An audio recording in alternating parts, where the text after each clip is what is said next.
Welcome to Trade Talk. We recognize that farm profitability is low right now, and that's why we're so focused on working with our national partners on ways to shrink the pile of corn and wheat in the U.S. Trade is a key strategy. I recently sat down with three of the best minds to get answers to the complex issues of trade. Dalton Henry with the U.S. Wheat Associates, Reese Kennedy from the U.S. Grains Council, and Brooke Appleton from the National Corn Growers Association. They're going to help us to break down what the future could look like. So, Brooke, we have a new president. Things are getting more clear now. And so we have some indication about what trade is going to be looking like, maybe some indication of that. So what are some of the major things that we should be looking for and watching for from your seat in DC? Thank you, Tad, for having me. I'm excited to join you and have this conversation. You know, there will be both opportunities and challenges with the incoming Trump administration on trade policy. I think, tariffs, of course, is something on all of our minds. I think using tariffs as leverage or as a way to boost domestic industries will have, as we know, negative effects on agriculture and most likely the economy.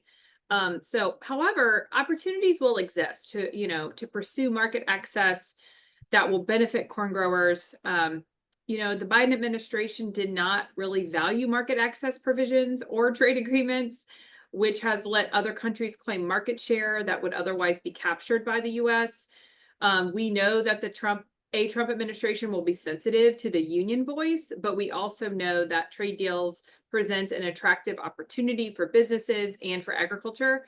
We're really trying to focus on and design a proactive approach on trade that will resonate with the president-elect. During the campaign, we made it pretty clear that neither of the two candidates that were going to be in the White House had a plan for new trade deals, new trade agreements that the United States would enter into with other countries.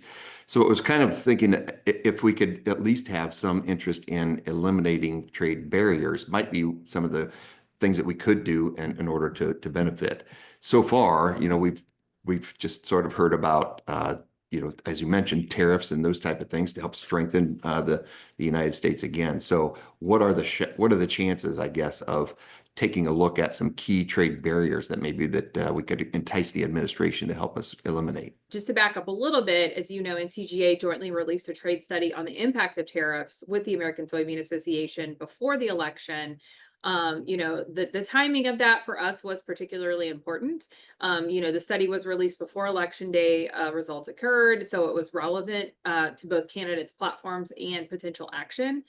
The study also gives NCGA something to point back to, and if and when tariffs are announced. So that kind of leads us to our hope to be proactive with trade, which is why we are in the process of rolling out our trade priorities for the Trump administration. That's something we've been working on internally, and we hope to do soon. We will be asking, for three things. To your point about barriers, holding Mexico accountable. Obviously, we're in the middle of this GM corn dispute, which we're feeling really good about, and we're hoping to have, an announcement in probably mid-December. Addressing Brazil's ethanol tariff, which is another thing we feel like we could have this next administration focus on. And then just market access opportunities in general. When Trump was in before, he focused on kind of three bilateral agreements that we would really benefit from, the UK, Kenya, and Vietnam. So giving the Trump administration proactive requests to help us be forward thinking and not constantly on the defensive when responding to pro-tariff strategies is how we're approaching this currently. And we also know that Trump favors bilateral agreements, which is why we're targeting those specific countries in obviously three important regions of the world. And I mentioned this, but the last Trump administration began early work with those three countries. So I think just kind of encouraging them to pick up where they left off. We do know a little bit because we've had 4 years of a Trump administration, and you worked at USDA during that administration. So what kind of background, what do we know that we might expect out of the next 4 years? Yeah, absolutely. So we know that the president will be inaugurated on January 20th. And we also know that Republicans will take leadership in the Senate, and they'll have 53 seats. And we'll also have the House majority. So it's a Republican sweep here, at least for the next 2 years. There obviously will be another midterm election coming in 2026. We also know that, trade will be a top priority of President Trump. Reports from this past year quote the former president saying he would support tariffs of 10% on all imports or 60% on Chinese imports. I mean, these are things that were very common in his talking points. So as we look back at the previous administration, the former president's 2018 trade war obviously involved tariffs on steel and aluminum, as well as a wide range of imported products from China. In response, China and other nations imposed retaliatory tariffs on U.S. products targeting agriculture commodities. So that's obviously our concern, should this all kind of unfold again in the new Trump administration. China in particular levied tariffs on almost all U.S. ag products, ranging from 5 to 50%. The tariffs contributed to declining prices and reduced exports, particularly for soybeans. It's no secret that President Trump plans to use tariffs, but what we don't know is the when and the how he'll do it. In looking at the trade war of 2018, the tariffs on Mexico and Canada led to the renegotiation of NAFTA that we now know as USMCA.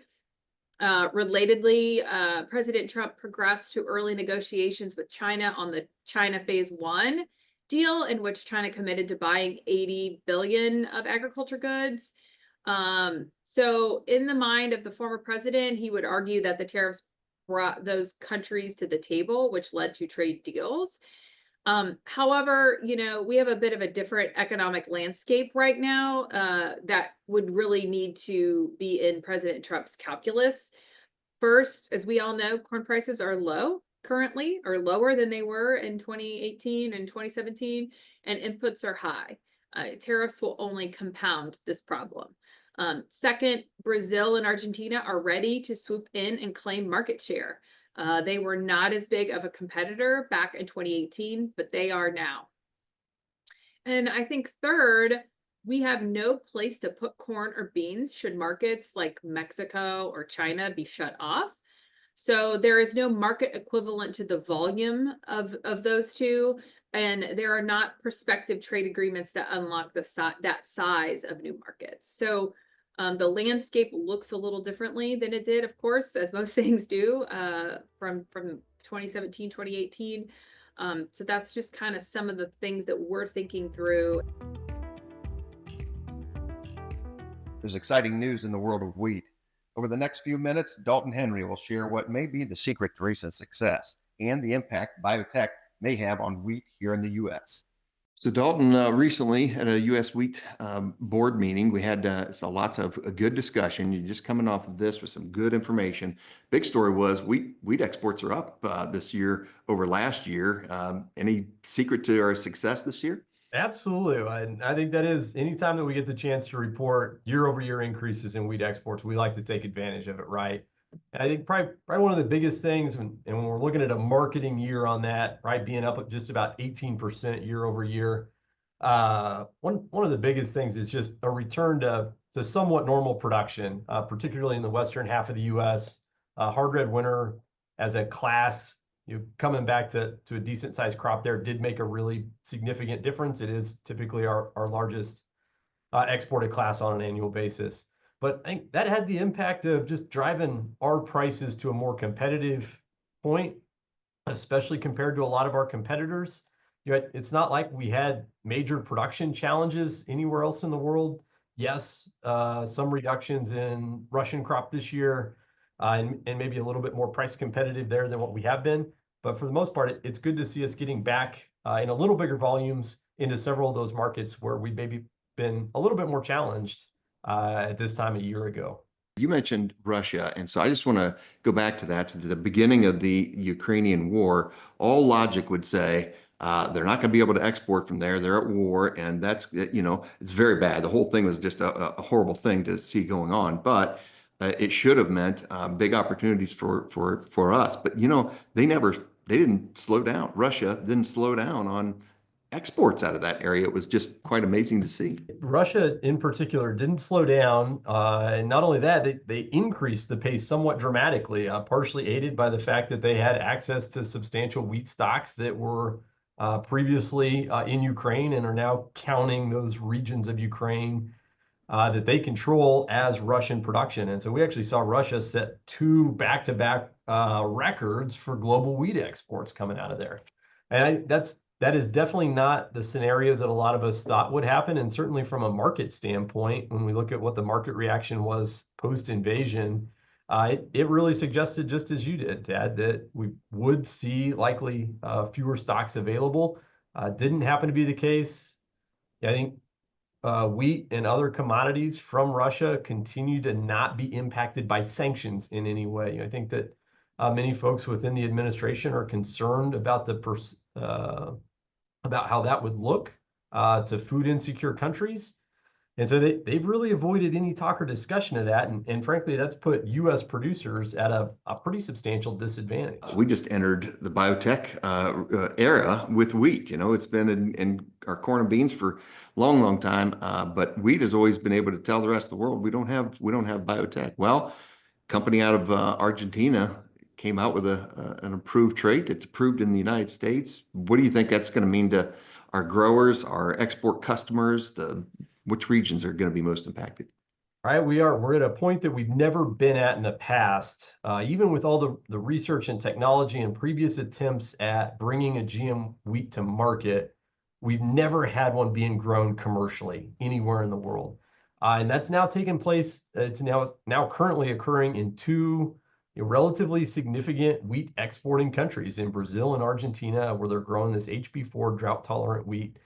And it's approved, not only that, but it's been deregulated in the US, right? And so that opens the door to field trials in the coming years, and for that to really be fully put into US germplasm. And so I think from a US grower standpoint, a number of our states, especially through kind of central and southern plains, where we really see the impact of drought on a feels like near annual basis at the moment, or at least here for the last several years, I think there's a lot of interest in seeing how that wheat performs in U.S. conditions, right? We've sent 2 teams of U.S. wheat growers to Argentina to see it and to discuss market acceptance and other strategies with Bioceres, but to really see it and how it performs in the U.S. is going to be key.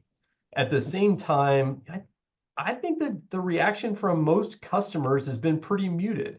To a certain extent, yes, it's been deregulated, but we're still 3 to 5 years from commercialization. It's got to be put into U.S. varieties. It's got to go through field testing. It's got to go through quality testing, milling and baking testing. And so I think that a little bit of that muted reaction is just delayed. Clearly, we still have some sensitive customers that have reached out and asked for discussions around supply chains and tolerance levels, and how can we, if we want to, still buy non-GM wheat, what kind of premium will that take to move into the marketplace? If wheat does enter into biotech, which it is, it opens up some possibilities of some other traits, like let's say scab resistance. I mean, those are all things that could be very positive to all classes of wheat. They really are, but especially when we think scab tolerance and the ability for spring wheat and soft red winter wheat growers to have another tool in the toolbox to manage that. And we've seen just this past year is a great example, right, of when we have a big soft red winter crop without vomitoxin concerns, China's in that marketplace, right? And so for the first time in a decade, we saw over 1 million tons worth of soft red winter purchased by China. And so what happens if we can kind of marry up that consistency of supply and consistency of clean supply, because DON is a serious challenge in how we access the China market with that increased demand that we know is coming down the pipe. And I think GM technology could be a really important piece of that. What are the opportunities for soft red winter throughout the world? Who can we compete with? And I understand that our wheat compares very closely to French wheat. So where can we go and compete with that particular wheat to gain some long-term customers? That's probably one of the top projects that we've been able to bring forward, is thinking a little bit more creatively and studying a little harder, particularly on soft red winters. It's the only class that we're moving a class-specific study like that forward. But it's clearly is something that we see benefit from, and particularly the Regional Ag Promotion Program. It's a Biden administration priority, and so they've put a real emphasis on the African continent, and which has traditionally been a place where maybe we've struggled a little bit from a U.S. standpoint and just price competitiveness. But if there are opportunities there, Soft Red Winter is really uniquely well positioned. I think that would almost give us a whole nother sphere of markets. Whereas today we typically think about our biggest soft red winter markets and the places we've seen growth as kind of being through right North, Central, South America. Mexico's up year on year, and so we have seen success there. Ecuador, Colombia, all up year on year. So we want to continue to grow those and where we are having success, but then at the same time say, all right, well, what are the challenges or obstacles that this particular class would face going forward in some of these other markets, particularly where we're likely to see population growth over the next 20 years. You've probably heard the good news that ethanol exports hit a new record high, but more still needs to be done to grow the global market. I wanted to share a conversation I just had with Reese Kennedy from the U.S. Grains Council about where the next big export market could open up. And I asked him what needed to be done to combat Brazil's tariffs on U.S. ethanol. What's one of the most important things I think that our members need to know about ethanol exports in the last year, but also maybe what's coming up? Yeah, so well, first of all, thanks for having me, Tad. I really appreciate getting to talk to Higher Corn Wheat. It's always a pleasure. This was a record marketing year for us in ethanol exports. And when we talk about marketing year, we're talking the same as corn. So your September to August marketing year. So we'll see what happens calendar year by the end. But we're 8% up off the record, 43% year over year. So definitely a really a banner year for ethanol exports. Yeah, that's great. Yeah, and we saw the bounce back of certain countries. The UK, I mean, has come on really strong with some of the policies that they've implemented over there.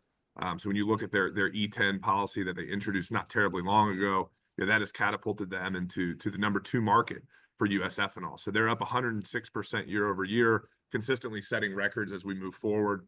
You look at a market like India. India has their own ethanol blending program, but that is taking a lot of the ethanol away from the industrial sector. So our third largest market this past year was India, a monumental increase of 261% year over year. So huge successes out in India as well. And that's all industrial ethanol, industrial use? All of that would be for industrial use, yeah. So I mean, the market. A couple of examples of industrial use then, what would those be? So mainly in India right now, we're seeing the production of solvents. So, of course, you can make bioplastics and makeups and different things, but the main thing we're seeing in India is solvents that are then exported to Europe. Great. So the government loves to see that's a great win-win relationship we have with ethanol in India. We export them a product they can further process, and it actually increases their trade balance. So this is when trade works, the world wins. That's an old, council mantra that we had in the past, and I believe that it applies very well to the situation in India. Yeah. Great. What about the rest of the world? What other key markets are we seeing now? Yeah, so I mean, we look at something like the Philippines. The Philippines is a country that has what's called a 2-tiered procurement program, where they produce all that we can, and then we backfill, their dearth and demand that needs to be filled for their ethanol blending program. So they did in June 2024, the Philippines came out with an E20 policy. So that's going to increase fuel ethanol demand by 86 billion gallons in the Philippines. They have an amount of feedstocks that's certainly limited there. They do have their own production, but a lot of that's going to need to be filled by U.S. ethanol or just the global market in general, their preferred origin being U.S. ethanol. I know the team out in Kuala Lumpur is working extremely hard to generate awareness and allow for the technology and the infrastructure to be implemented accordingly to put in an E20 program. Then also looking at a market like South Korea. So South Korea is not one of our largest markets in terms of ethanol, but they also don't have a blend mandate. So a lot of this is going to be industrial ethanol as well. So when we look at the future of gasoline demand, many countries will see sort of a shrinking gasoline demand over time. Some will expand. So we look at like a China or India, those gasoline markets will expand. But one like Korea, where we are seeing electrification and some other things come into play, what's really important is during this time, getting a blend mandate implemented in these countries so that even though gasoline demand may be coming, we get a larger share of that gas tank from U.S. ethanol, and it allows for us to create export opportunities. So Korea does have a biodiesel blending mandate. So they're looking to, right now it's 4%. And they're looking to expand that to 8% by 2030. So a blend mandate is no stranger to the country of Korea. It's a matter of getting it implemented. In terms of market size, you're looking at an E3 mandate could be introduced by 2027. The council is working toward that, and that'd be 100 million gallons. And then if we could ultimately expand that to an E10, you're looking about 300 million gallons to Korea. So definitely an untapped market that we see a lot of potential in if we can just solidify that blend mandate in that country. Man, that is fantastic. What are some of the motivations? I mean, the Philippines going to a 20% blend across the country. What's their motivation? Is it air quality? Is it cost? Is it what's their motivation to? Yeah, so I think it's country to country, right? So I'll speak sort of broadly about what the motivations could be, and you hinted to a few of them. Air quality is going to be a big one. Where I live in India, air quality is poor, and so implementing ethanol is certainly a way to clean up the air. When we look at a place like the Philippines, because they have some of their own domestic production, just like in India, there is the side of helping support farmers in their countries. But when you have multiple motivations, you may not always be able to reach your goal with what you can produce domestically. We all have our constraints, and that's where we come in and fill that demand. Now, that's not the case everywhere.